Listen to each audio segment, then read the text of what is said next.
এখন করছি বড়ি পোস্ত। চলো বড়িটাকে একটু ভালো করে ভেজে নিই,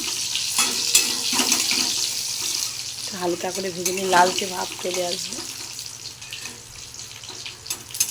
আলাদা কড়াইতে দেখতে পাচ্ছ তো বন্ধুরা, আমি আগে বললাম না আলাদা কড়াই ছাড়া না করলে গন্ধ বেরোলে আমার ছেলে খাবে না।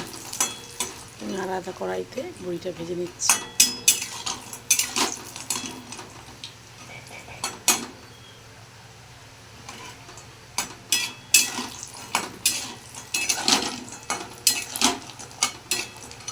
চলো বড়িটা এবার নাবিয়ে নিই, আলাদা পাত্র ঢেলে।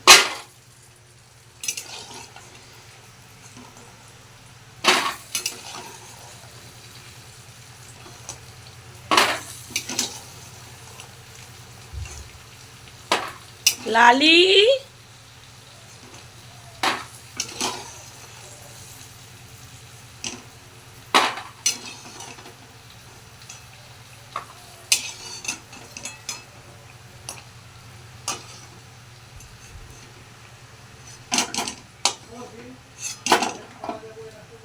কোথায়? তো দেখো এদিকে মাছের কালিয়া তৈরি, এদিকে কড়াইতে তেল দিয়ে দিচ্ছি, এদিকে বড়ি ভাজা হয়েছে। এবার আলুগুলো ছাড়ব। দেখো আলুগুলো দিয়ে দিয়েছি, এদিকে বড়ি ভেজে রেখেছি, এদিকে আলু ভাজার পর্ব চলছে, তার সাথে একটা গোটা টমেটোও দিয়ে দিয়েছি।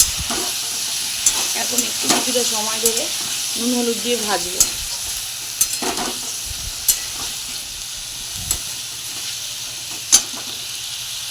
দেখো বন্ধুরা পরিমাণ মতো নুন হলুদ আমি দিয়ে দিয়েছি, দিয়ে টমেটোটা দিয়ে একটু ভাজার পর্ব চলছে, একটু হালকা করে ভাজা হবে, তারপরে আমি জল ঢালবো, ঢেলে ঢাকা দেবো।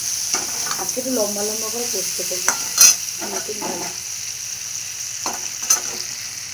চলো দেখো পরিমাণ মতন জল দিয়ে দিয়েছি, টমেটোটা বেশি আছে। এরপর আমি কড়াইয়ের মধ্যে চাপা দিয়ে দেবো। তো চলো থালা চাপা দিয়ে দিই, আর এদিকে বড়িটা ভেজে রেখে দিয়েছি। চলো আমি পোস্তটা বেটে নিই। দেখো আমার এই টমেটোটা গালিয়ে দিয়েছি খুন্তি দিয়ে, দিয়ে মিশিয়ে দিয়েছি আলুর সাথে, আর দেখো বড়িগুলো দিয়ে দিয়েছি। তো এইবার আমি আর 2 মিনিট পরে পোস্তটা দেবো, একটু ফুটে উঠলে চলো আরেকবার ঢাকা দিয়ে দিই। খুব বেটে রাখা পোস্তটা আমি এবার কড়াইতে দিয়ে দেবো। চলো দেখি কি কন্ডিশন আছে। এক এক সময় কি সুন্দর কালার আসছে, সালার এক এক সময় কেমন কালার আসছে। তো বন্ধুরা আমি পোস্তটা দিয়ে নাড়িয়ে চাড়িয়ে নামিয়ে ফেলবো, একটু রসা রসা রাখবো, কিন্তু যখন ছেলে আমার খাবে তখন একদম টেনে যাবে। বড়িতে আলুতে পোস্ততে রসটা টেনে নেবে, একদম ড্রাই ড্রাই হয়ে যাবে। দেখো আমি পোস্তটা দিয়ে দিয়েছি, দেখতে পাচ্ছ। এবার আমি নাড়াচাড়া করি।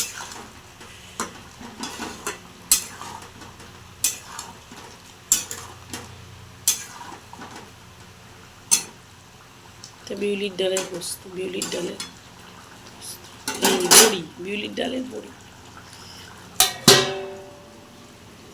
তো বন্ধুরা দেখতে পাচ্ছ পোস্তটা কিরম ফুটে উঠেছে। আমার পোস্ত রেডি, এবার আমি নামিয়ে ফেলবো। তো চলো নামাই। তো বন্ধুরা দেখো আমার পোস্ত রেডি।